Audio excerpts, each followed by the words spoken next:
For decades, people called Bigfoot a myth, just another campfire story.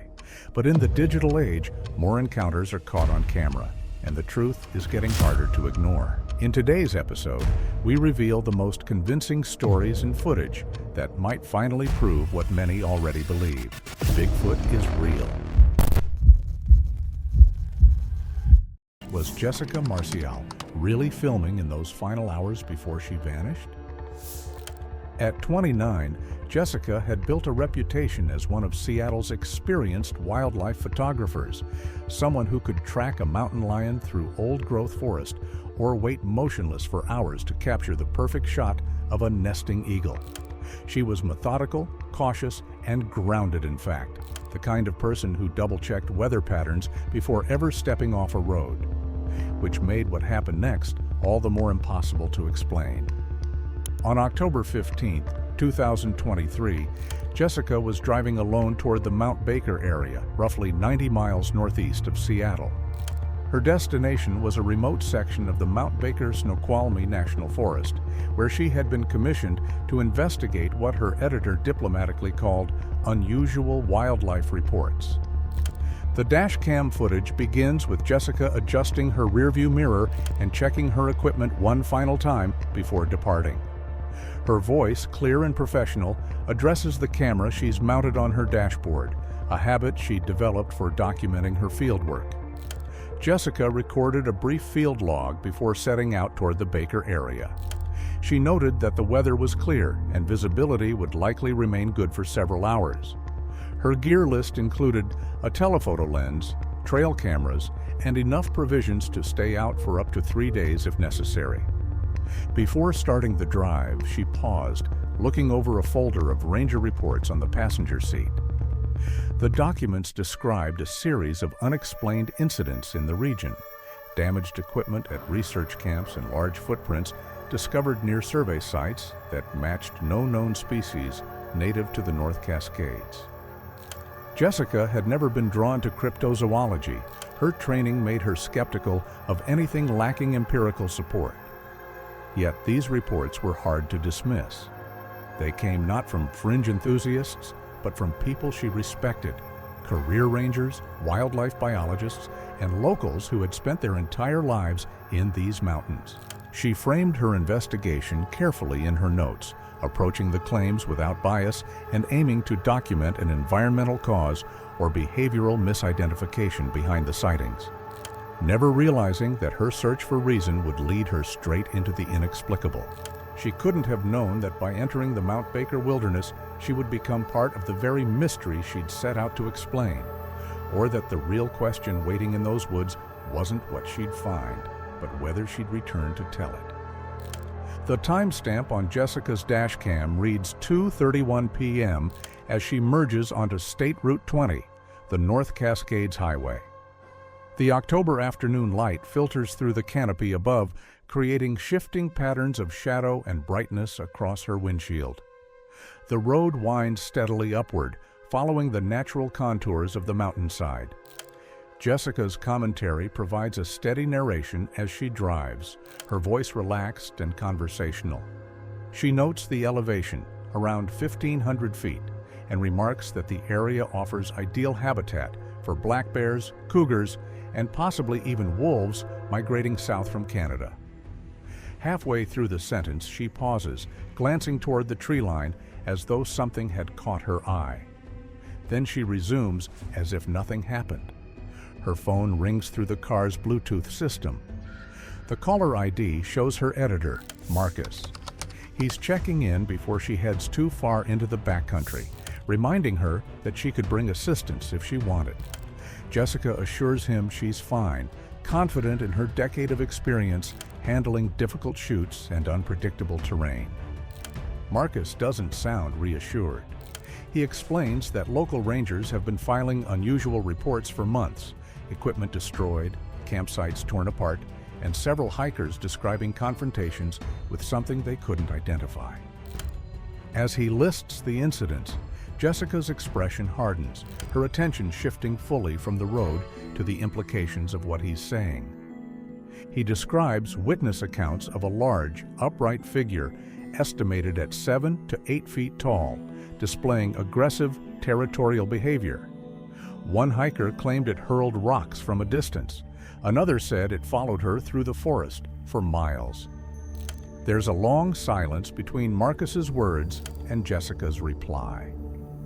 She suggests that some of the reports might be attributed to misidentified primates, or maybe black bears, noting how they sometimes stand upright to survey their surroundings. Marcus concedes the point, but reminds her that the patterns don't align. Bears don't stalk people, and they certainly don't throw rocks with deliberate aim. Their conversation continues for several minutes as Marcus outlines more details from ranger logs. Outside the windshield, the dash cam records the deepening wilderness, the trees growing thicker and older, the road narrowing, and the distant peaks appearing through breaks in the forest, already powdered with early snow. At 2:47 p.m., Jessica notices the first anomaly. The radio begins to hiss with interference as she drives, filling the cabin with bursts of static broken by faint, low-frequency sounds that almost seem biological, like distant breathing or slow, rhythmic movement filtered through static. Marcus remains on the line, suggesting it's probably atmospheric interference caused by her elevation and distance from major transmitters, though there's an audible hesitation in his tone. Jessica continues adjusting the dial, scanning through frequencies. Most yield only static, but every so often she catches flickers of distant signals. Country music out of Spokane, a Vancouver news broadcast, fragments of Seattle talk radio. Later, aerial search records revealed that pilots who joined the search a week after her disappearance reported hearing that same radio static. She tells Marcus she'll check in again once she reaches the base camp area, estimating about an hour's drive remaining. He advises her to stay alert and to rely on instinct if anything feels wrong. When the call ends, Jessica is left with only the engine's hum and the intermittent crackle of the radio. The interference grows sharper, then fades entirely. She switches off the stereo, preferring the ambient rhythm of the forest, the whine of wind between trees, the muted percussion of gravel beneath her tires. Mile marker 47 sits at a sharp bend in the road where the highway curves around a massive granite outcropping. The dashcam timestamp shows 3:02 p.m. when Jessica first notices something unusual in the tree line to her right. She slows the vehicle, pulling onto a narrow shoulder barely wide enough for her SUV. The dashcam continues recording as she shifts into park, leaving the engine running. Through the windshield, the forest appears normal. Towering Douglas firs, thick undergrowth, the dappled light of late afternoon filtering through the canopy. But something catches Jessica's trained eye. A subtle movement, something darker than shadow, flickers between the trees about 30 yards from the road near a fallen log. She reaches for her binoculars, raising them slowly as the dashcam records her measured, deliberate motions. For nearly 2 minutes, she studies the spot in silence, adjusting focus, scanning for definition or movement. Then, just for a second, her hand trembles. Whatever she sees is enough to change her plan. After a moment's hesitation, she opens her door and steps out, intent on getting a closer look. Jessica exits the vehicle, leaving the driver's door open and the engine running. The dashcam now shows an empty driver's seat, the forest visible through the open door. Her footsteps can be heard moving away from the vehicle, accompanied by the sound of breaking twigs and rustling undergrowth. For 3 minutes and 17 seconds, the dashcam records only the empty interior of her SUV and the ambient sounds of the forest. Occasionally, Jessica's voice can be heard in the distance, though her words are indistinct. Then she returns, moving quickly, but not quite running. Jessica slides back into the driver's seat, slightly out of breath, her face lit by a mix of exhilaration and disbelief. She fumbles for her handheld camera, a professional-grade device she keeps for close documentation, and begins reviewing the images she's just taken. The dash cam records her reaction as she scrolls through the shots, pausing on one in particular, a massive footprint, pressed deep into the soft earth beside a creek bed. Her notes, spoken aloud for the recording, are calm but precise. The print measures roughly 18 inches in length and 7 inches across at the ball of the foot, with 5 clear toe impressions. The depth indicates an extraordinary weight, possibly 400 pounds or more. The stride length between prints, about 4.5 feet, suggests a bipedal creature, standing 7 to 8 feet tall. Jessica studies the image again, her analytical instincts competing with a growing sense of awe. In the reflection of the window beside her, the forest seems to shift, branches moving where no wind should be. This is exactly the type of evidence she came for: quantifiable, photographic, and verifiable. Yet as she steadies her breathing, it's clear she's also likely realizing the weight of what such evidence might mean. Whatever left those prints wasn't human, and it wasn't far ahead. She makes a decision that, in hindsight, might have saved her life, at least temporarily. The dash cam records her calmly stating her plan. She will return to town, find a motel for the night, and come back in the morning better equipped and rested. Her tone is steady but edged with fatigue, the kind of practical resolve born from experience in the field. She organizes her notes, checks her gear one last time, and starts the engine. The dash cam captures her 3-point turn at the junction, the logging road disappearing behind them as she heads back down the mountain. The timestamp reads 4:15 p.m. as Jessica's SUV disappears around a bend in the road, heading back toward civilization. But watching the footage now, one can't help but ask, did something in those woods watch her leave? The dash cam timestamp reads 7:23 a.m., October 16th, 2023, as Jessica's SUV once again approaches the junction with Forest Service Road 3071. Jessica begins her second day of field work with a calm, methodical tone, her voice steady as she narrates to the dash cam.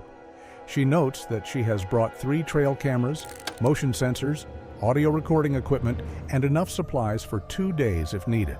As she turns left onto the logging road, the smooth asphalt of the main highway gives way to rough gravel and dirt, and the dash cam begins to shake with the rhythm of each pothole.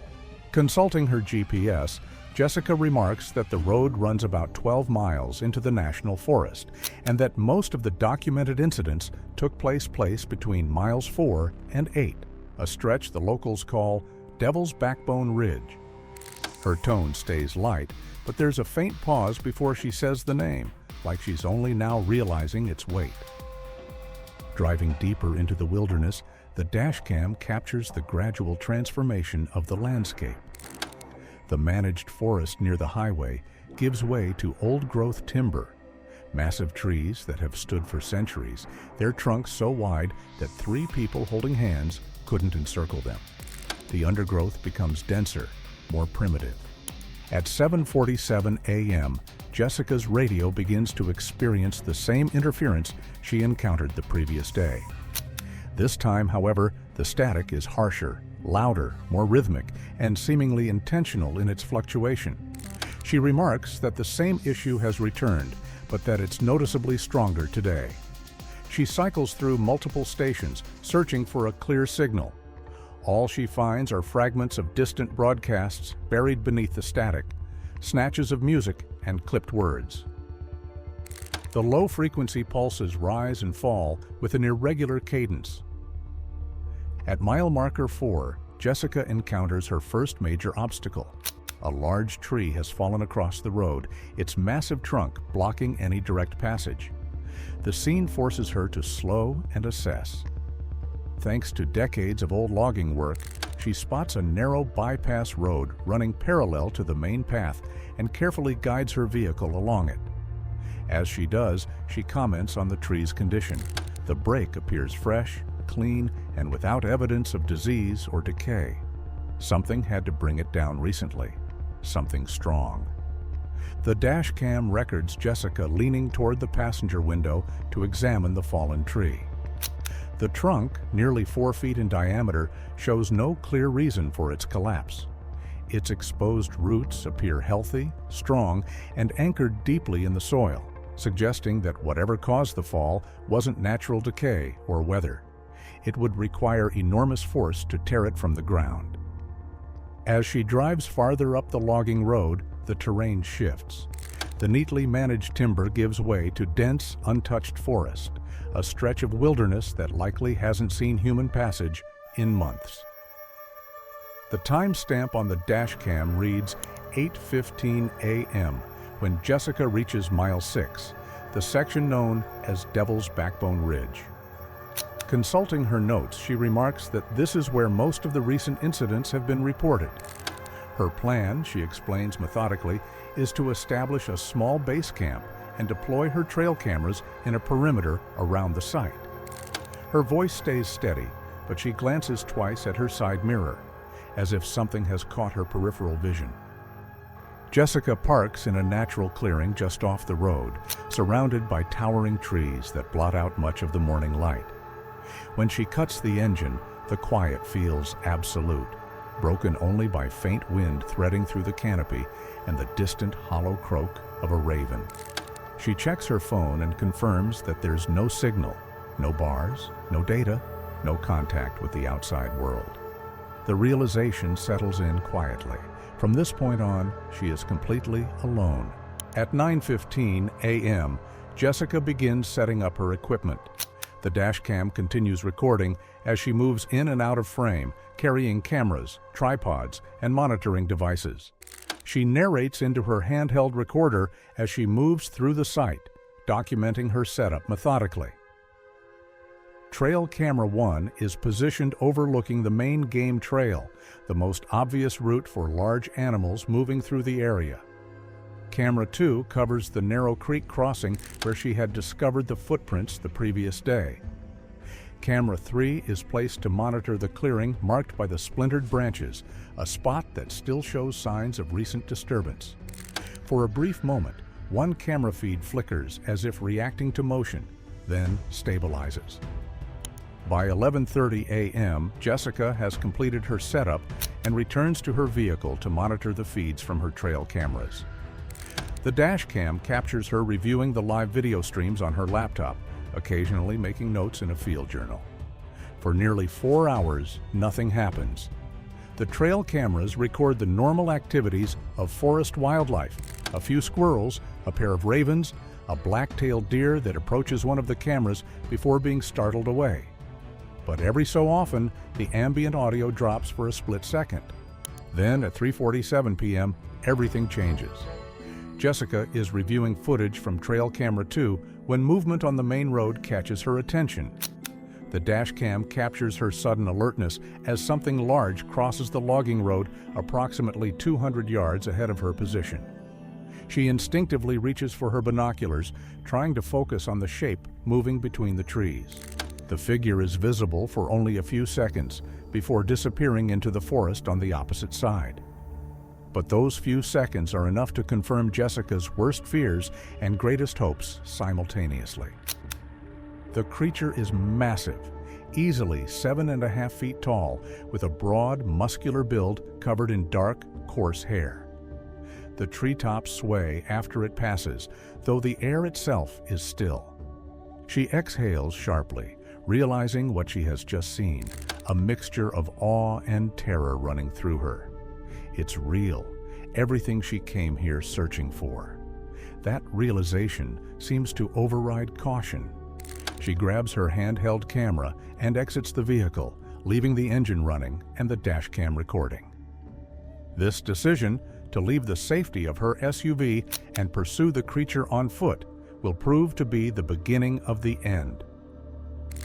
The dashcam shows an empty driver's seat, the forest visible through the open door. Jessica's voice drifts from deeper in the woods as she describes following a trail marked by broken branches and crushed vegetation.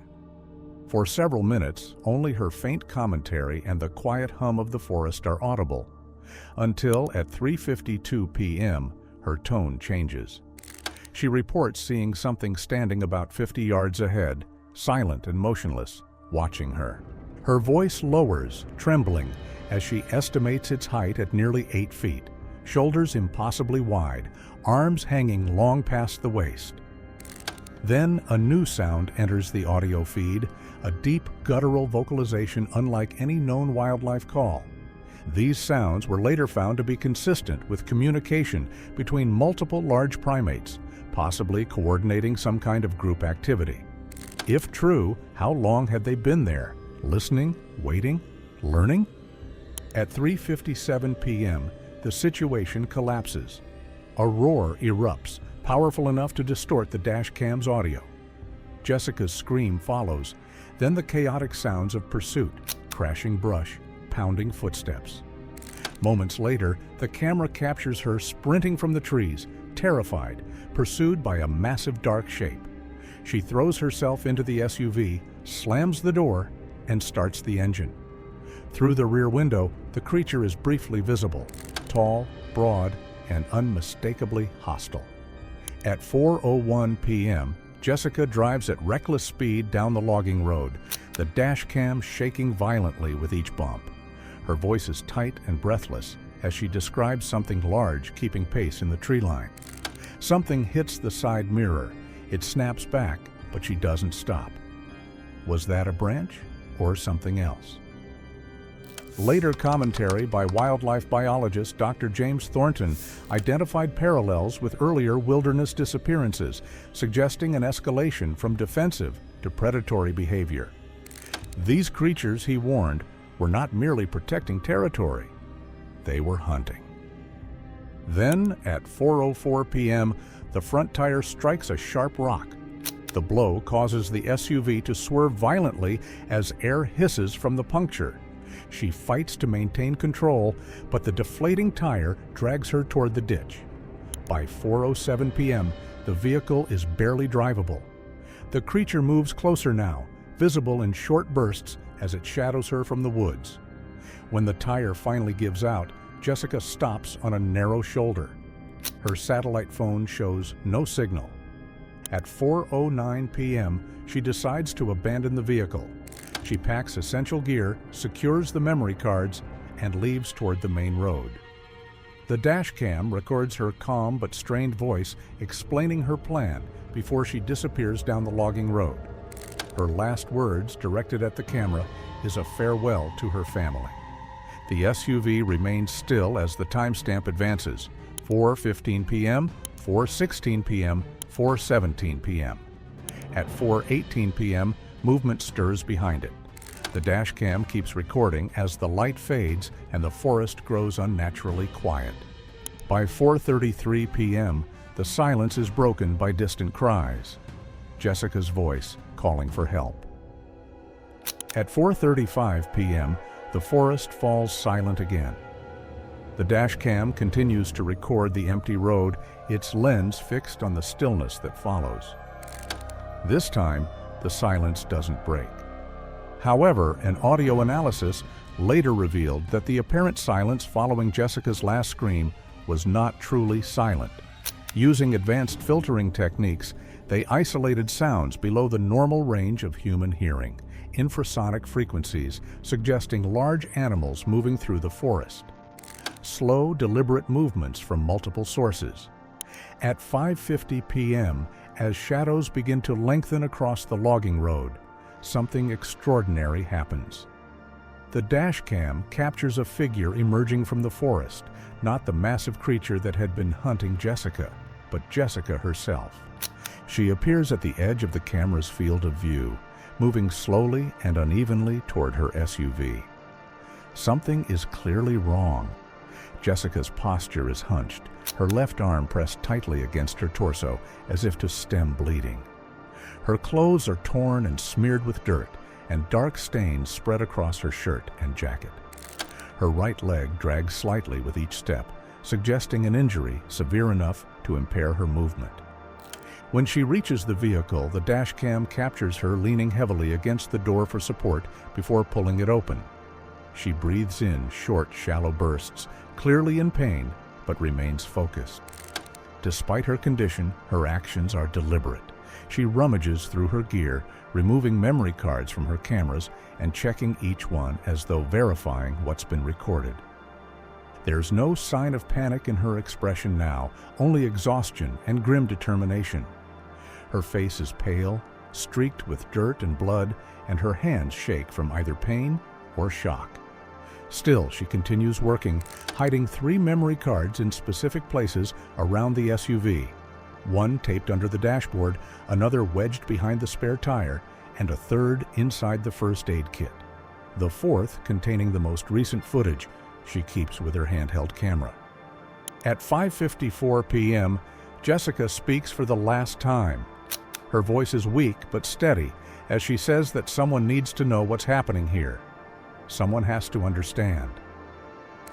She closes the SUV door, steadies herself against it for a moment, then turns toward the forest once more. Limping heavily, she disappears into the trees, leaving the dash cam recording the empty clearing behind her. A low, distant thud follows a few seconds later, something heavy hitting the ground. Then silence again. Afterward, Jessica closes the SUV door and turns toward the trees. At 5:57 p.m., the dash cam records her final movements, walking with a strangely rigid gait, heading straight into the darkest part of the forest until she disappears from view. The dash cam continues recording, its battery slowly draining as the hours pass.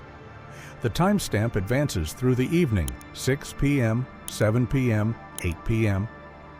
Darkness falls over the forest, and the camera's night vision mode activates, casting everything in an eerie green glow. Tiny glints, like eyeshine, appear at the edge of the frame, then vanish when the wind stirs. At 11:23 p.m., the dash cam captures its final significant footage. Something large moves through the trees behind the abandoned SUV, a massive bipedal figure that pauses at the edge of the clearing. For nearly 30 seconds, the creature stands motionless, as if studying the abandoned vehicle. Then it turns and disappears back into the forest. Before it's gone, the camera catches a brief reflection, metal, not fur, flashing on its arm. A tool or something taken from her gear? The dash cam continues recording until 3:47 a.m. on October 18th, when its battery finally dies. The screen goes black, ending 73 hours of continuous documentation that would later become crucial evidence in one of the Pacific Northwest's most disturbing missing person cases. October 20th, 2023 dawned clear and cold in the Mount Baker wilderness. Jessica Marcial had been missing for 4 days, and the search effort coordinated by the Whatcom County Sheriff's Office after being alerted by her editor. The search teams had been working systematically through the area where Jessica's cell phone had last pinged a tower, but the rugged terrain and dense forest made progress slow and dangerous. It was volunteer searcher Mike Rodriguez, a local hunting guide familiar with the logging roads, who finally located Jessica's abandoned SUV. Rodriguez immediately contacted the sheriff's office using his satellite radio, and within 2 hours, the abandoned SUV was surrounded by investigators and search teams. The dash cam was still in place, its battery dead, but its memory card intact. Jessica's professional camera equipment was present and undamaged. Her personal belongings, wallet, identification, spare clothes, were all accounted for. They also found 3 memory cards containing additional footage and photographs. The contents of these memory cards would provide the most disturbing evidence yet of what Jessica encountered in the Mount Baker wilderness. The 3 cards recovered from her SUV contained 14 hours of footage and nearly 800 photographs, all of which were immediately secured for analysis. Dr. Patricia Hendricks, a cryptozoologist at the University of Washington, concluded that Jessica had documented multiple unknown primate-like creatures, highly intelligent, social, and coordinated. Footage showed at least 3 individuals, the largest around 8.5 feet tall, communicating through gestures and organized vocal patterns. Their movements suggested deliberate hunting strategy and environmental manipulation far beyond known primate behavior. When the footage was leaked to several online archives in early 2024, reaction was swift and polarized. cryptid researchers hailed it as the most significant evidence of non-human primates in North America. Others, including prominent wildlife biologists and visual effects analysts, accused the leak of being part of a viral campaign, though no production company has ever claimed responsibility. Critics from a film review board noted the rawness of the footage: unsteady framing, ambient noise, no apparent cuts, and questioned how a hoax could sustain such realism without post-production. A forensic imaging report found no signs of digital manipulation, though it stopped short of confirming authenticity. For 6 days, the search teams immediately expanded their efforts, using Jessica's SUV as a base of operations. Search dogs were brought in to try to track her scent, but the results were confusing and contradictory. The handlers exchanged uneasy looks. How could one scent split 3 ways? The dogs picked up Jessica's scent, leading away from the vehicle in multiple directions. But the trails didn't make sense.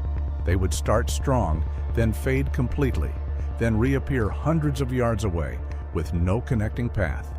It was like she had been carried through the air between scent points. The helicopter searches proved equally frustrating. Despite covering over 200 square miles of wilderness, the aerial teams found no trace of Jessica or any signs of her passage through the forest. After 2 weeks of intensive searching, the official search and rescue operation was suspended. However, federal teams still continue covert operations, searching for the concealed settlement seen in Jessica's footage. No official statement has been made, but at night, hikers along the mountain's edge still report the same low-frequency hum captured on her final recording.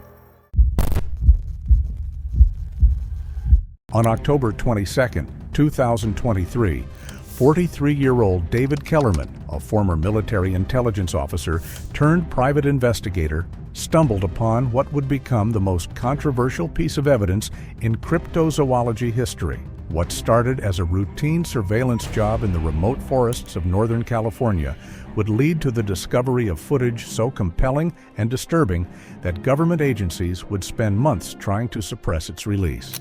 David Kellerman had built his reputation on finding things that others couldn't or wouldn't. After 15 years in military intelligence, specializing in reconnaissance and surveillance operations, he had transitioned to private investigation work that often took him to places most people would never dare to venture. During his service, David had developed skills that few civilians possessed. He could move through any terrain without leaving traces, set up surveillance equipment that would remain undetected for months, and analyze behavioral patterns with an accuracy that had made him legendary among his peers. The case that brought David to the Humboldt County wilderness seemed straightforward enough. Margaret Thornfield, an elderly widow from San Francisco, had hired him to investigate the disappearance of her grandson, 22-year-old Timothy Thornfield, who had vanished during a solo camping trip 6 months earlier. The official search had been called off after 3 weeks, with authorities concluding that Timothy had likely fallen victim to harsh wilderness conditions. But Margaret wasn't satisfied with the official explanation. Timothy had been an experienced outdoorsman and Eagle Scout who knew the forests of Northern California better than most park rangers. She was convinced that something else had happened to her grandson. The official investigation had been thorough, but ultimately fruitless. Search and rescue teams had combed hundreds of square miles of forest using helicopters, tracking dogs, and thermal imaging equipment. They had found Timothy's abandoned campsite relatively quickly, but the scene had raised more questions than answers. His tent was still standing, his food supplies were untouched, and his expensive camera equipment was scattered around the site as if he had left in a hurry. David's investigation had led him deep into the Six Rivers National Forest, following Timothy's planned route through some of the most remote terrain in California. His methodical approach had already uncovered several clues that suggested Timothy's disappearance was far from ordinary. Strange footprints around the abandoned campsite, unusual hair samples caught on tree branches, and several damaged trees that showed signs of being deliberately broken. The footprints were unlike anything David had encountered. They measured approximately 16 inches in length and 8 inches in width, with a depth that suggested something weighing at least 400 pounds. The stride pattern indicated bipedal movement, but the gait was different from human locomotion. It was on his 4th day in the forest that David made the discovery that would change everything. While investigating a remote valley about 2 miles from Timothy's last known location, David's motion-activated trail cameras had captured something extraordinary during the previous night. The footage showed a massive, bipedal creature moving through the forest with purposeful intelligence, carrying what appeared to be human belongings. David's military training had taught him to remain calm under pressure, but reviewing the footage on his camera's LCD screen made his hands shake with excitement and disbelief. The creature was unlike anything he had seen in his years of wilderness operations around the world. Standing at least 8 feet tall and covered in dark, coarse hair, it moved with a fluid grace that seemed impossible for something so large. The creature's movement patterns were particularly fascinating to David's trained eye. It demonstrated an understanding of forest navigation that surpassed even the most experienced human woodsman. The being moved along natural corridors through the dense vegetation, avoiding areas where its passage would leave obvious signs, and seemed to understand how to use terrain features to remain concealed from potential observers. More disturbing was what the creature was carrying. David could clearly make out a backpack, camping gear, and what looked like camera equipment, items that matched the description of Timothy Thornfield's missing belongings. The implications were staggering. Not only had David potentially captured the first clear footage of a Bigfoot, but the creature appeared to be connected to Timothy's disappearance.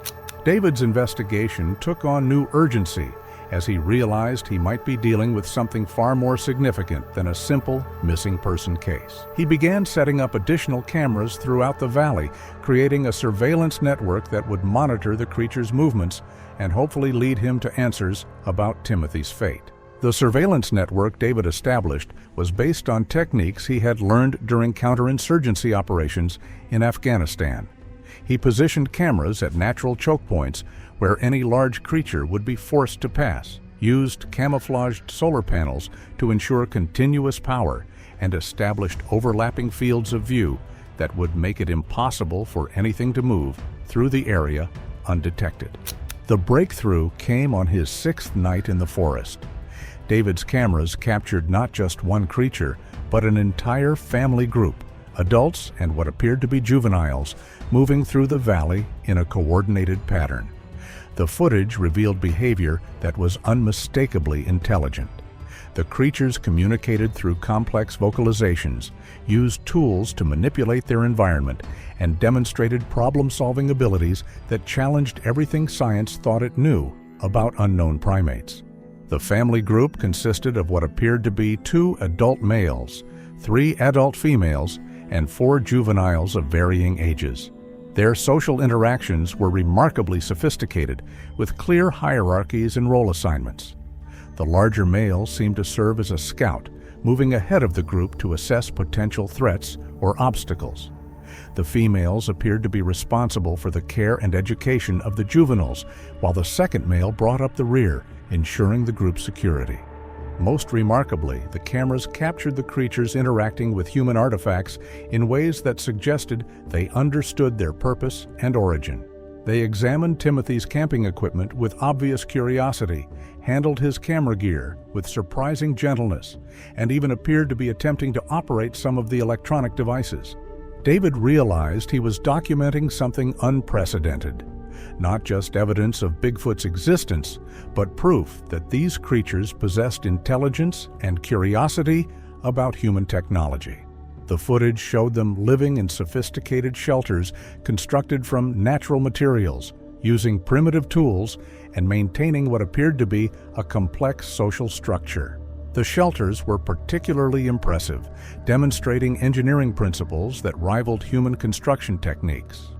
The creatures had woven branches and vegetation into waterproof structures that provided protection from the elements while remaining virtually invisible to casual observation. The interiors were organized with designated areas for sleeping, food storage, and what appeared to be tool-making activities.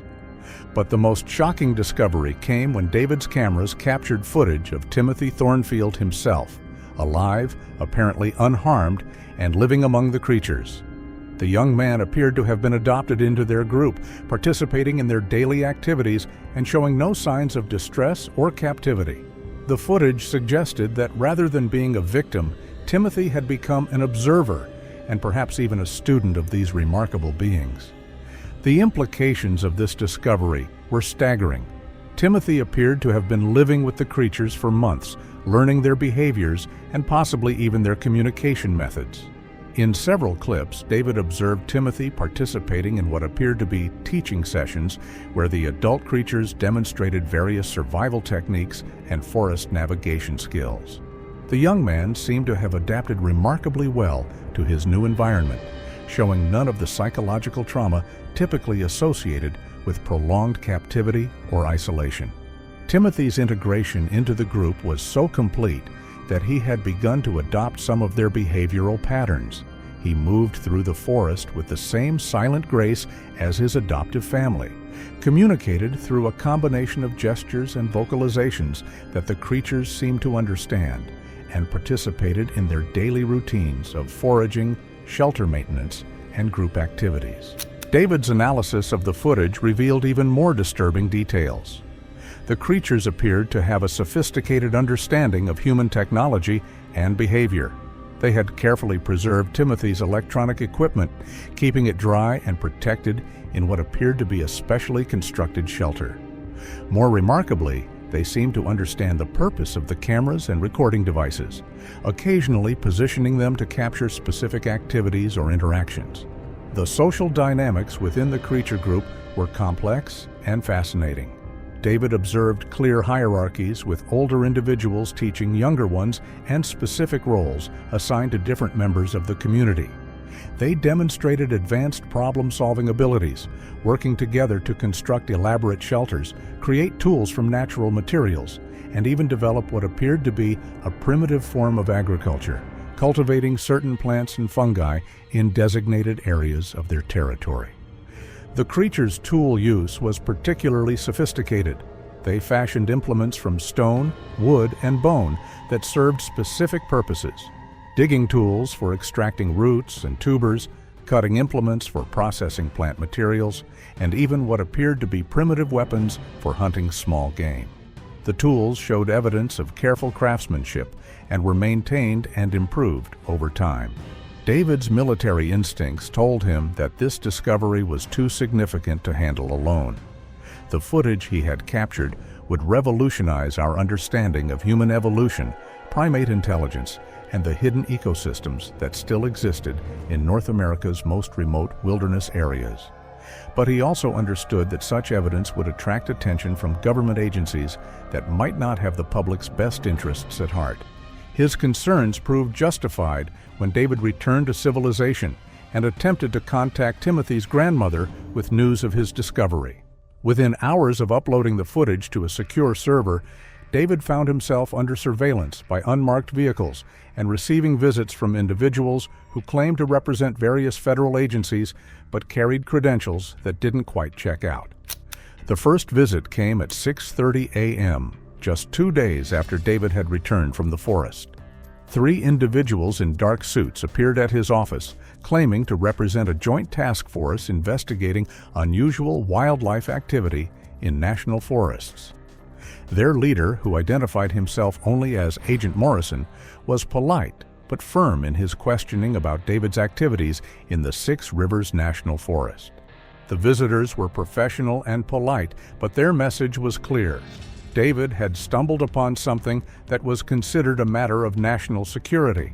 They explained that the existence of these creatures had been known to certain government agencies for decades, and that a careful protocol had been established to manage any interactions or discoveries.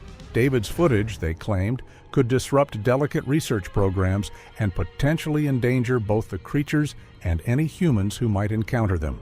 Agent Morrison revealed that the government had been aware of these creature populations since the 1960s.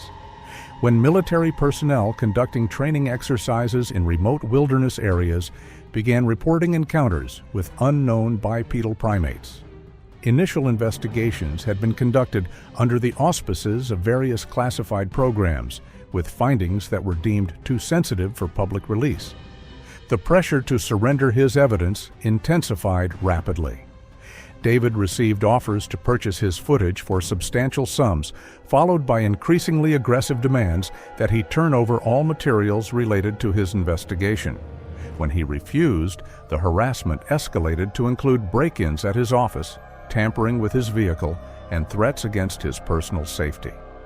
The offers were substantial, initially starting at $500,000 for all footage and related materials, then escalating to over $2 million when David continued to refuse. The money was offered through intermediaries who claimed to represent private research foundations, but David's intelligence background allowed him to recognize the hallmarks of government-front organizations. David realized he was caught in a situation that went far beyond a simple missing person case. The government's reaction to his discovery suggested that authorities were already aware of these creatures' existence and were actively working to suppress any evidence that might reach the public. The implications were staggering. If Bigfoot was real and the government knew about it, how many other secrets were being kept from the American people? The harassment campaign against David was sophisticated and relentless. His phone calls were monitored, his internet activity was tracked, and his financial accounts were subjected to mysterious audits and freezes. Former military colleagues who had maintained contact with him suddenly became unavailable, and his professional network began to distance themselves from his work. The message was clear: cooperate with the suppression effort or face complete professional and personal destruction. David's bank accounts were frozen under the pretense of a tax investigation. His professional licenses were challenged by regulatory agencies, citing anonymous complaints. And his landlord received visits from individuals claiming to be conducting background checks for security clearances.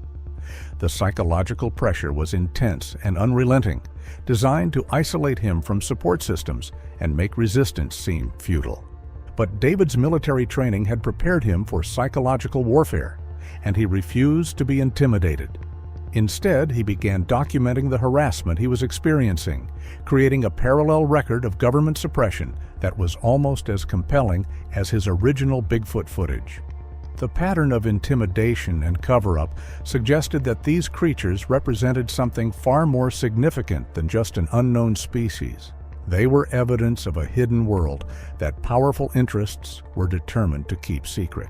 Using skills learned during his military career, David began taking precautions to protect both himself and his evidence.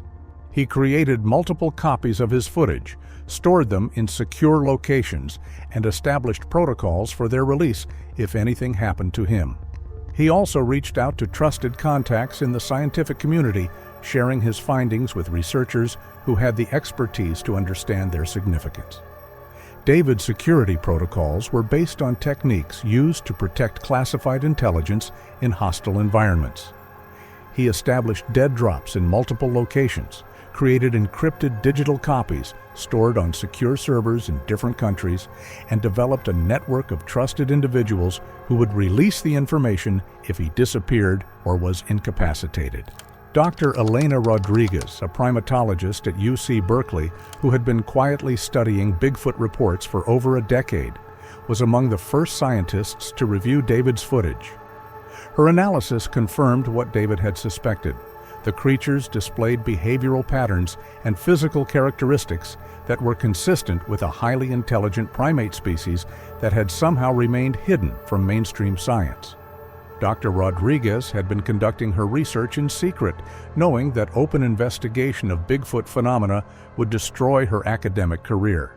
She had accumulated a database of over 3,000 reported encounters, analyzed hundreds of footprint casts, and even collected hair and tissue samples that defied classification. David's footage provided the visual confirmation she had been seeking for years. The genetic analysis of hair samples that David had collected provided even more compelling evidence.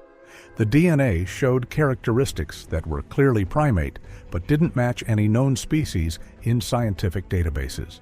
Most intriguingly, the genetic markers suggested a lineage that had diverged from human ancestors much more recently than previously thought possible.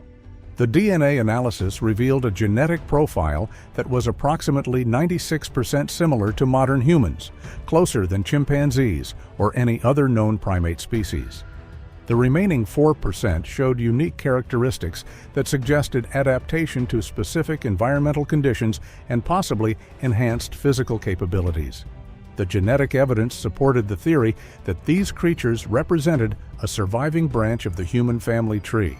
Dr. Rodriguez's preliminary findings indicated that these creatures might represent a surviving population of an archaic hominid species, possibly related to Homo erectus or an unknown branch of the human family tree. The implications for our understanding of human evolution were profound. If these beings had survived in North America for thousands of years, it would completely rewrite the story of human migration and development. The scientific analysis also revealed disturbing evidence of government knowledge and involvement. Several of the hair samples contained traces of synthetic compounds that suggested the creatures had been exposed to human-made chemicals, possibly through deliberate feeding or medical treatment. This evidence supported David's growing suspicion that government agencies had been studying and possibly managing these populations for decades. Chemical analysis revealed the presence of compounds used in veterinary tranquilizers, suggesting that the creatures had been captured and studied at some point. There were also traces of synthetic vitamins and minerals that indicated supplemental feeding programs. The evidence painted a picture of long-term government monitoring and management of these populations. As word of David's discovery began to spread through underground networks of researchers and cryptozoology enthusiasts, the pressure from government agencies intensified. David found himself the target of a sophisticated disinformation campaign designed to discredit his findings and destroy his reputation. False stories about his military service appeared online. His professional licenses were challenged by regulatory agencies, and former clients were contacted and pressured to file complaints against him. The disinformation campaign was remarkably thorough and well coordinated. Fake social media accounts began spreading rumors about David's mental health and professional competence. Doctored documents appeared online, suggesting he had been discharged from the military under questionable circumstances. Even his family members were contacted by individuals claiming to be journalists or researchers, asking leading questions designed to elicit statements that could be used to undermine his credibility. Professional trolls flooded online forums with posts questioning David's military record, his investigative methods, and his mental stability. Fake reviews appeared on professional rating sites, describing fictional negative experiences with his services. The campaign was so sophisticated that it clearly required significant resources and coordination, further confirming David's suspicions about government involvement. The situation reached a crisis point when David received credible intelligence that a raid on his secure storage facilities was being planned. Realizing that his evidence was in immediate danger, he made the decision to release everything to the public through multiple channels simultaneously. The footage was uploaded to dozens of video platforms, sent to news organizations around the world, and distributed through encrypted networks that would make it impossible to suppress completely. David's release strategy was carefully planned and executed with military precision. He coordinated the simultaneous release across multiple time zones, ensuring that the footage would be available on dozens of platforms before authorities could react. He also included detailed documentation of the harassment campaign against him, creating a narrative that explained why the evidence was being suppressed. The public release of David's footage created an immediate sensation. Within hours, the videos had been viewed millions of times and were being analyzed by experts around the world. The quality and consistency of the evidence made it impossible to dismiss as a hoax, and the documentation of government suppression efforts added credibility to claims that authorities had been hiding the truth about Bigfoot for decades. The initial response was overwhelming. Major news networks picked up the story within hours, and social media platforms were flooded with discussions, analyses, and debates about the footage. The hashtag Bigfoot Revealed began trending worldwide, and the videos were shared millions of times across all platforms. The scientific community's response was divided but intense. Mainstream researchers who had previously dismissed Bigfoot as pseudoscience were forced to confront evidence that met rigorous standards of documentation and analysis. The footage showed anatomical details, behavioral patterns, and environmental interactions that would be nearly impossible to fabricate convincingly. Leading primatologists from around the world began requesting access to the raw footage for analysis. Dr. Jane Goodall, the renowned chimpanzee researcher, issued a statement calling for serious scientific investigation of the evidence. The International Union for Conservation of Nature announced the formation of a special committee to evaluate the footage and its implications for primate taxonomy. Most compelling was the documentation of Timothy Thornfield's apparent integration into the creature's social group. Anthropologists noted that his behavior in the footage suggested he had learned to communicate with the beings and had been accepted as a member of their community. The implications for our understanding of interspecies communication and intelligence were profound. The international response to David's revelations was swift and varied. European scientists, less constrained by American government pressure, began organizing expeditions to search for similar creatures in their own wilderness areas. Indigenous communities around the world came forward with their own stories and evidence of encounters with similar beings, suggesting that these creatures might represent a global phenomenon rather than a uniquely North American mystery. The Smithsonian Institution announced plans for a comprehensive analysis of the footage, while the National Geographic Society committed funding for follow-up expeditions to the area where David had made his discoveries. International research teams from Japan, Germany, and the United Kingdom requested permission to conduct their own investigations in American wilderness areas. The government's response to the footage's release was swift and predictable. Official statements dismissed the evidence as elaborate hoaxes, while behind the scenes, agencies worked to discredit David and suppress further investigation. The area where he had made his discoveries was suddenly declared off-limits due to environmental concerns, and researchers who attempted to verify his findings were turned away by armed guards.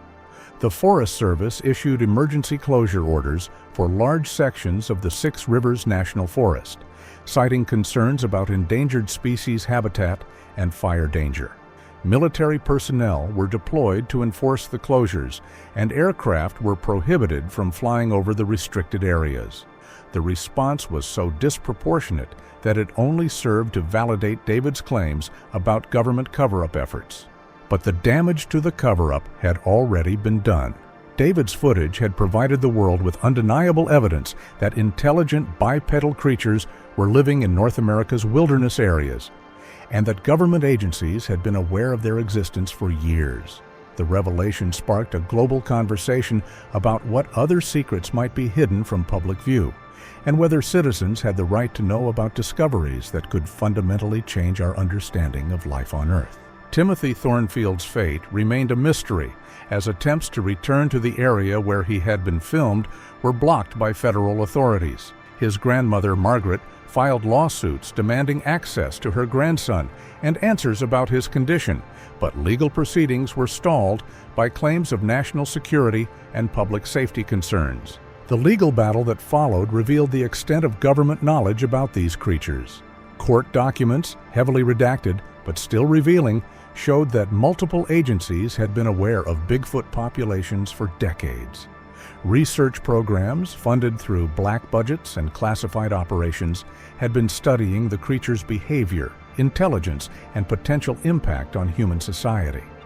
Margaret Thornfield's legal team, led by prominent civil rights attorney Sarah Chen, filed Freedom of Information Act requests that uncovered decades of classified documents related to anomalous primate encounters in national forests.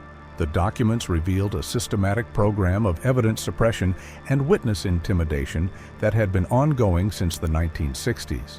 The classified documents revealed the existence of a joint military-civilian research program codenamed Project Wildman that had been studying these creatures for over 50 years. The program had documented hundreds of encounters, collected extensive biological samples, and even attempted limited communication with the beings. The research had been classified at the highest levels due to concerns about public panic and the potential impact on religious and scientific worldviews. David's life was forever changed by his discovery and the events that followed. He became a reluctant celebrity in the cryptozoology community while remaining a target of government harassment and surveillance. His private investigation business was destroyed by the controversy, but he found new purpose as an advocate for government transparency and the public's right to know about scientific discoveries. The harassment continued even after the footage's release, with David facing ongoing legal challenges, financial difficulties, and personal threats. However, he also received support from unexpected quarters, including former government officials who came forward to confirm the existence of classified programs studying these creatures. The footage that David captured in the forests of Northern California remains some of the most compelling evidence for Bigfoot's existence ever recorded. More importantly, it has opened a window into a hidden world that exists parallel to our own, challenging our assumptions about intelligence, consciousness, and humanity's place in the natural order. The creatures that David documented continue to live in the remote wilderness areas of the Pacific Northwest, protected now not just by their own intelligence and stealth, but by government agencies that seem determined to keep their existence secret. The reasons for this secrecy remain unclear, but the implications are profound. If such remarkable beings can remain hidden in our modern world, what other wonders and mysteries await discovery in the wild places that still exist beyond the reach of civilization? David's story serves as a reminder that truth has a way of emerging despite the best efforts of those who would suppress it. His courage in releasing footage that powerful interests wanted to keep hidden has given the world a glimpse of possibilities that challenge our most basic assumptions about what we think we know. Sometimes the most important discoveries are the ones that certain people never want us to see. In October 2019, a documentary crew disappeared deep in North Cascades National Park. For over 4 years, there were no leads until March 2024, when hikers discovered a hidden camera in the wilderness. The footage it contained revealed events that have never been fully explained. Patrick Cruz's recovered footage begins on October 10, 2019, the day his 4-person documentary crew entered the North Cascades. Within minutes of arriving at their remote campsite, his camera captures the team unloading gear beneath towering Douglas firs, their voices muffled by the thick canopy. Katie Holmes, the director, can be heard saying this spot was perfect, exactly where people claim to see strange things. Patrick immediately begins setting up his equipment, installing multiple infrared cameras, motion sensors, and a high-definition night vision camera about 100 yards from camp. Their plan was straightforward: spend a week in the wilderness and prove there was nothing lurking in these woods. The first day passed quietly, but something felt off. Patrick's footage shows their guide, Peter Harrison, constantly scanning the tree line, his face tense with concern. By nightfall, the forest had become unnaturally still, and Patrick's cameras were recording everything. Day 2 brought the first signs that something was wrong. Patrick's morning footage captured unusual tree damage. Massive branches snapped at heights of 12 to 15 feet, far beyond the reach of any known animal in the region. The breaks appeared fresh, with sap still oozing from the wounds. When asked, Peter shrugs and says it must have been from recent storms, but Patrick's voice on the footage points out there hadn't been strong winds in weeks. Bonnie Walsh's voice can be heard whispering on the audio recordings from day 2. She told the others to listen to how quiet it was. Her professional sound equipment had captured an eerie phenomenon, the complete absence of typical forest sounds. No bird calls, no rustling of small animals, no insect activity. The silence was so profound, it seemed unnatural. Day 3 introduced a new element of unease, the smell. Patrick's footage shows the team covering their noses and discussing a powerful, musky odor that seemed to drift through their camp in waves. The scent was unlike anything they had encountered, not the typical smell of decomposing vegetation or animal waste, but something far more pungent and disturbing. That evening, Patrick learned that one of his trail cameras a quarter-mile north of camp had been triggered multiple times. He became determined to retrieve the footage immediately. Peter strongly warned him not to go alone after dark, but Patrick argued that waiting until morning might mean missing their only chance at proof. Against Peter's protests, he set out into the night. Patrick's voice records on the final group footage saying he would be back in 2 hours. If this camera caught something, it could be exactly what they needed for the documentary. Those would be the last words his teammates would ever hear him speak. Patrick crews returned to their base camp at 11:47 p.m. on October 13th, his headlamp cutting through the oppressive darkness of the North Cascades wilderness. What he found would haunt the final recordings on his personal camera, complete and utter silence where his 3 teammates should have been sleeping. The recovered footage shows Patrick's growing panic as he approaches the campsite. His voice calls out Katie, Bonnie, and Peter's names, carrying eerily through the still forest air. His camera captures the disturbing scene.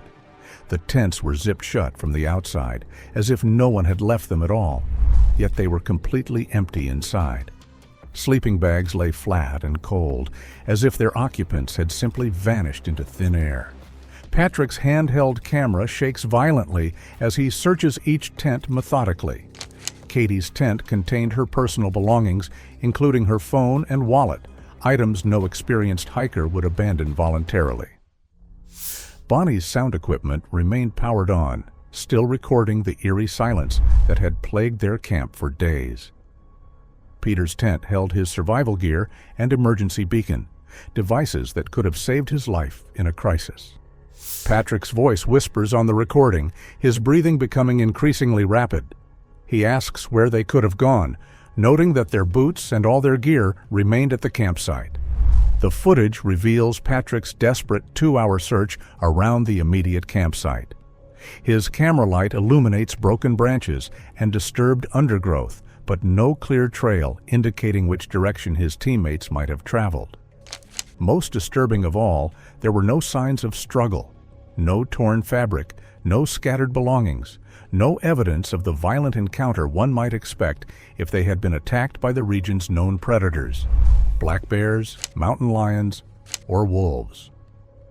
Patrick's final personal recording, time-stamped 2:15 a.m. on October 14th, shows him attempting to use his satellite phone to contact emergency services. He calls for immediate assistance, reporting that 3 members of his party are missing. The call failed to connect due to the remote location and mountainous terrain that blocked satellite signals. By dawn, Patrick had made the agonizing decision to hike toward the nearest ranger station, a treacherous 8-mile journey through unmarked wilderness. His camera captured the final images of their abandoned campsite before he disappeared into the forest, never to be seen again. The search effort began on October 16, 2019, after Patrick failed to reach the ranger station as planned. Within hours, North Cascades National Park organized a large-scale operation. Helicopter crews scanned the terrain from above, while ground teams with experienced mountaineers and search dogs combed through the dense forest below. Search and Rescue Coordinator Maria Santos told local media they had never seen a case like this. 4 experienced individuals don't just vanish without leaving some trace. There should have been evidence, clothing, equipment, something. The search teams made several disturbing discoveries over the following weeks. Torn pieces of fabric, later confirmed to be from Katie's jacket, were scattered across a half-mile radius with no clear pattern. Bonnie's backup audio recorder was discovered lodged in a tree branch 15 feet off the ground, its memory card corrupted and unreadable. Most puzzling of all, Peter's emergency whistle was found 3 miles from camp in terrain so steep it would have required expert climbing skills to reach. Search teams reported no drag marks, footprints, or signs explaining how any of these items had ended up where they were found. Despite the extensive search effort, no bodies were recovered. The official investigation, led by Park Service criminal investigator James Mitchell, explored every possible scenario. Mitchell stated in his final report that they considered everything: bear attacks, falls into ravines, hypothermia, even the possibility of foul play. But the evidence didn't support any single theory. After 3 months of intensive searching, the case was officially suspended. The 4 missing persons were presumed dead, victims of the unforgiving North Cascades wilderness. Local newspapers ran stories about the lost documentary crew, and the case became another tragic reminder of how quickly the mountains could claim lives. The families of Katie Holmes, Bonnie Walsh, Peter Harrison, and Patrick Cruz never stopped hoping for answers. They organized private search parties, hired investigators, and offered substantial rewards for any information about their loved one's fate.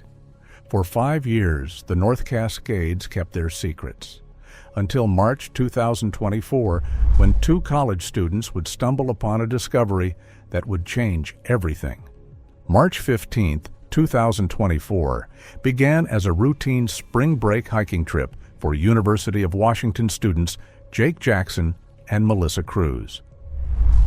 The pair had planned a 3-day backpacking expedition through the less-traveled sections of North Cascades National Park, seeking adventure away from the crowded tourist trails. Neither could have imagined they were about to uncover one of the most chilling pieces of evidence in the park's history.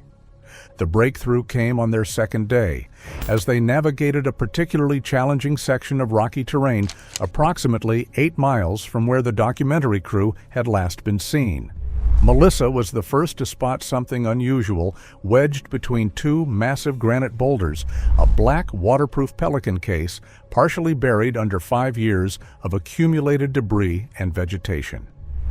Jake later told investigators that at first they thought it might be some old camping gear left behind by other hikers. But when they pulled it out and saw how heavy it was, they knew it had to be something important. The case bore the unmistakable markings of professional film equipment, with P. Cruz Documentary Crew 2019 etched into a metal plate on the lid.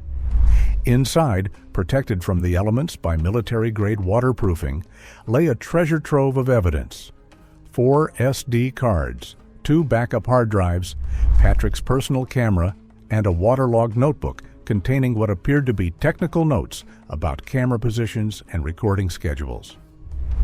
Jake and Melissa immediately contacted park authorities, who arrived within hours to secure the scene.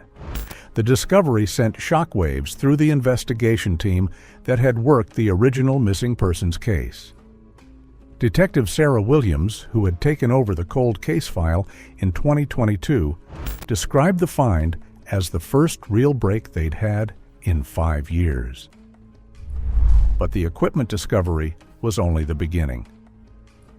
2 days later, while expanding their search of the surrounding area, investigators made a far more grim finding.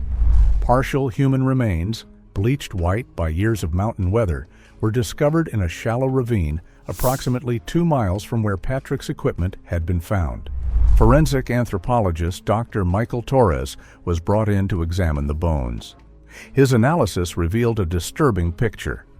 The remains belonged to a single individual, later identified through dental records as Katie Holmes, the documentary's director. However, the condition and distribution of the bones raised more questions than answers. Dr. Torres explained in his official report that the scatter pattern was unusual. The bones were widely scattered, suggesting animal activity, but some of the damage patterns didn't match any known animals in the region. There were unusual scoring marks on several bones that they couldn't definitively attribute to bear or mountain lion activity. Most puzzling of all, the bones showed signs of having been buried and then later exposed, possibly by seasonal flooding or animal activity. The skull was never recovered, despite extensive searching of the surrounding area. This detail would prove particularly significant when Patrick's footage was eventually analyzed. The discovery of Katie's remains brought some closure to her family, but raised new questions about the fate of the other 3 missing persons.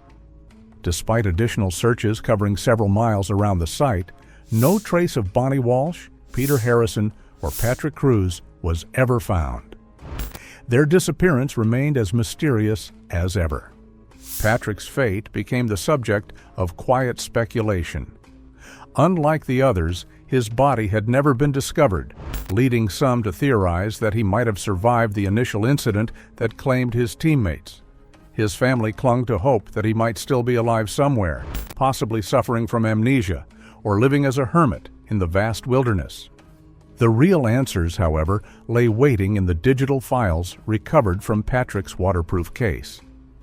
As investigators prepared to examine the footage, they had no idea they were about to witness something that would challenge everything science believed about the creatures that inhabit North America's most remote wilderness areas. The truth about what happened to Patrick Cruz was more terrifying than anyone could have imagined. The digital forensics team at the Washington State Crime Lab had seen their share of disturbing evidence, but nothing could have prepared them for what they discovered on Patrick Cruz's recovered SD cards.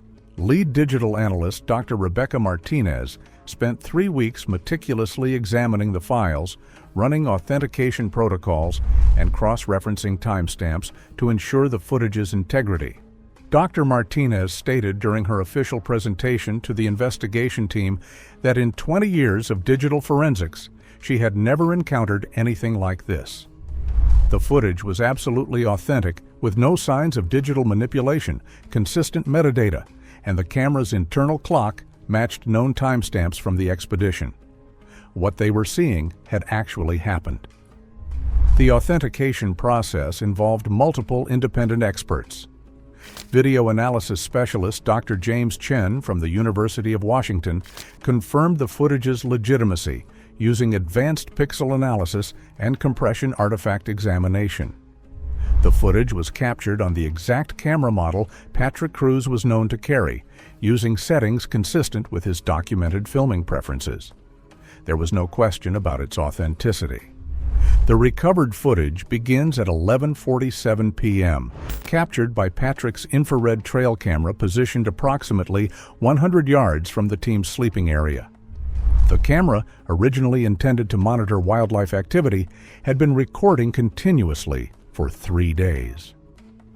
What it captured on the night of October 13th defied all scientific understanding of North American wildlife. The infrared footage initially shows the typical forest scene: trees swaying gently in the mountain breeze, the occasional small animal moving through the underbrush. Then, at exactly 11:47 p.m., something massive enters the frame from the left side of the screen. Dr. Patricia Hendricks, a primatologist from the Smithsonian Institution, provided expert analysis of the creature's movement patterns. What they were seeing was bipedal locomotion that was distinctly different from human gait patterns. The stride length suggested something much larger than a human, likely well over 7 feet tall, perhaps closer to 8, with a body mass significantly greater than any known North American mammal. The figure moves with deliberate caution, pausing frequently to test the air and scan its surroundings. Its posture is upright but slightly hunched, with arms that appear disproportionately long compared to human anatomy. Most striking is the creature's obvious intelligence. It approaches the campsite using available cover, moving from tree to tree in a pattern that suggests tactical thinking. Dr. Hendricks explains that this wasn't random animal behavior. The creature was demonstrating problem-solving skills and environmental awareness that they typically associated with higher primates. It was actively avoiding detection while gathering information about the human presence. For nearly an hour, the creature methodically examines the documentary crew's campsite. The infrared camera captures it approaching each tent, spending several minutes outside each one, as if listening to the occupants' breathing patterns. The level of patience and systematic behavior is unprecedented in wildlife footage. Most disturbing is a 20-minute period where the creature crouches motionless outside Katie Holmes's tent. Thermal imaging analysis later revealed that Katie was awake during this time, her elevated body temperature suggesting stress or fear, though she never called out or attempted to leave her tent. Animal behaviorist Dr. Michael Torres notes that the creature appears to be learning. It was studying human sleeping patterns, tent construction, and equipment placement. This suggested a level of cognitive ability that challenged their understanding of undiscovered species. The footage shows the creature examining their equipment with obvious curiosity. It carefully touches Patrick's backup camera equipment, manipulates tent guy lines, and even appears to investigate their food storage containers. Throughout this examination, its movements remain deliberate and controlled, never causing enough disturbance to wake the sleeping humans. At 2:45 a.m., the creature does something that sends shockwaves through the scientific community. After nearly 3 hours of observation, it walks directly toward Patrick's hidden infrared camera, moving with purpose and apparent awareness of the device's location. The resulting footage provides the clearest view of an unknown hominid ever captured.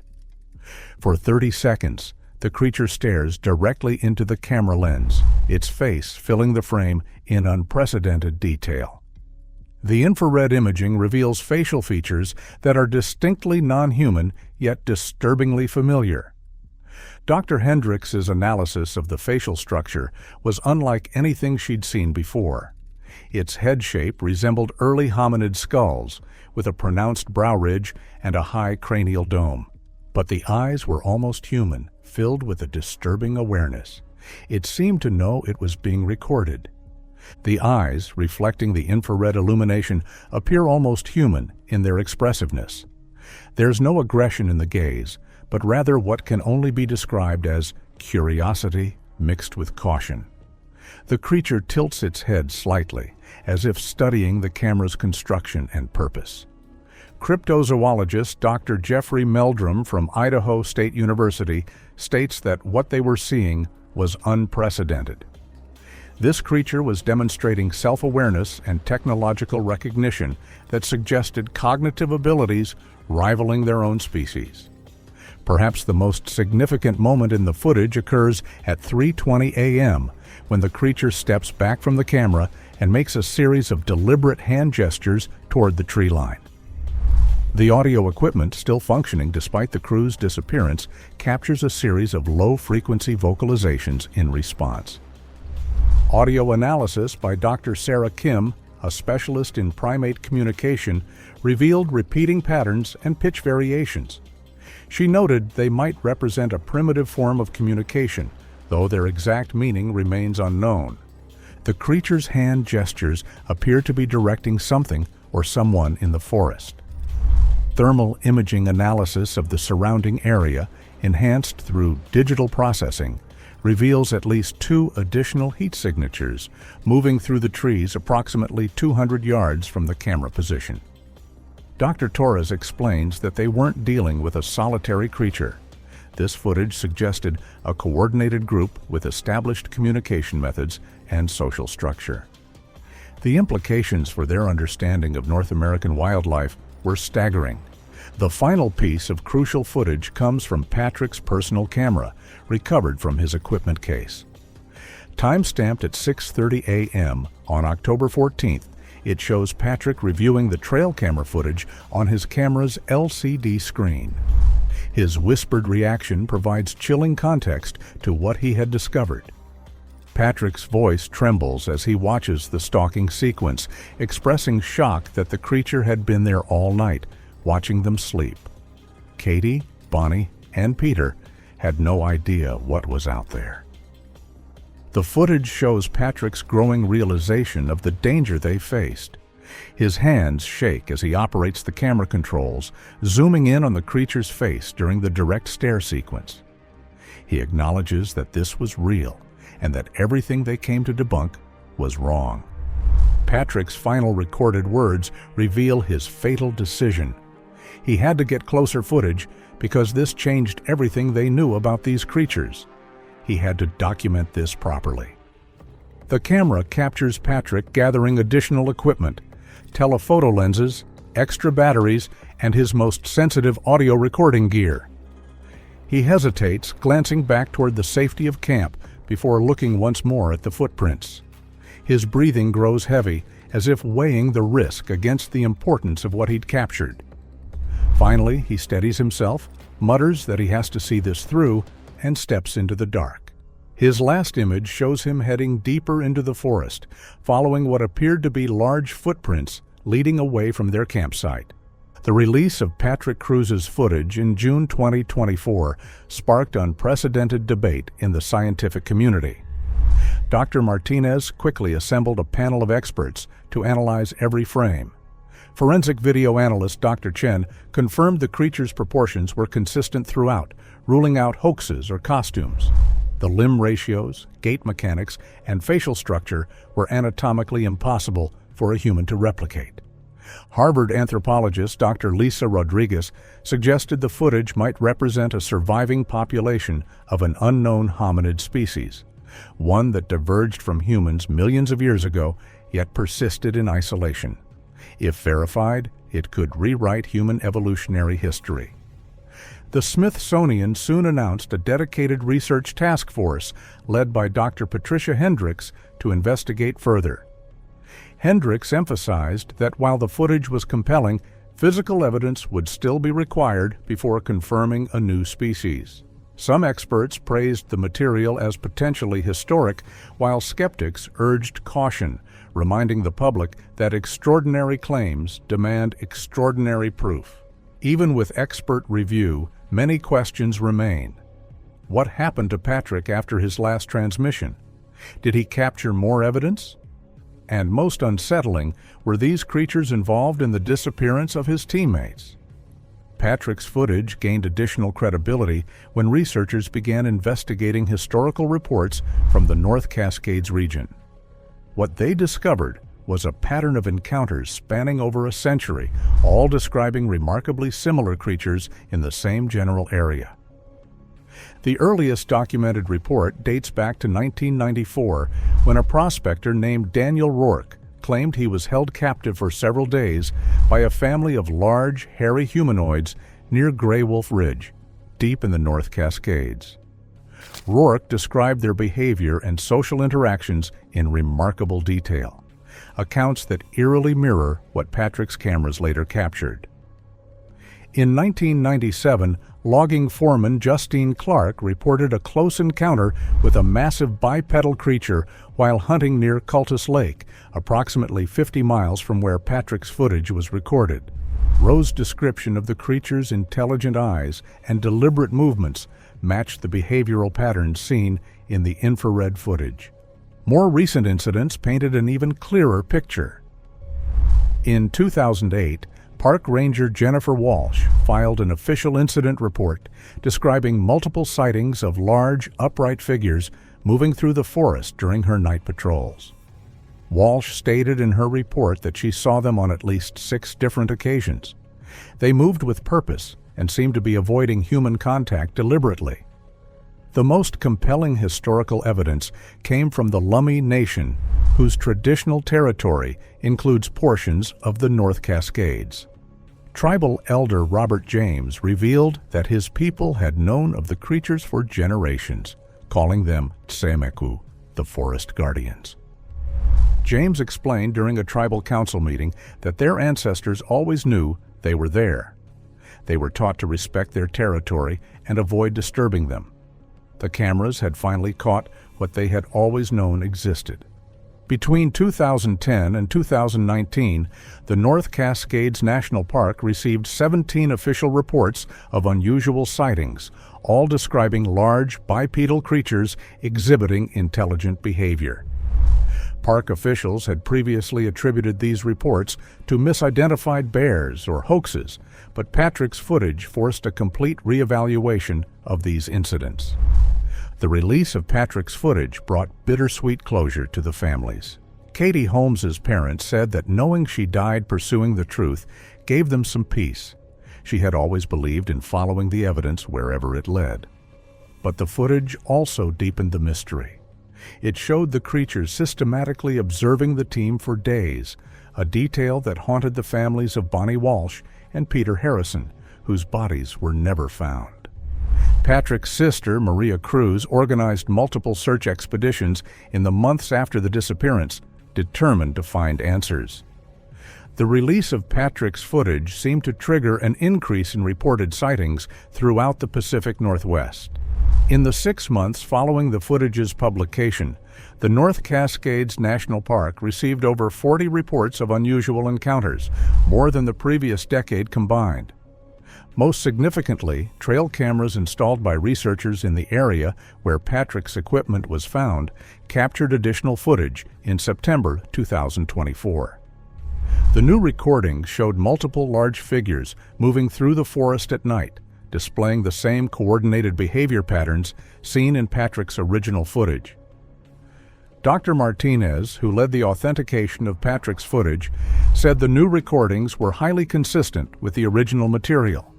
The gait patterns, body proportions, and behavioral characteristics closely matched what had been observed before. She suggested this could indicate a breeding population that has remained largely undetected for generations, but emphasized that further study is needed before drawing conclusions.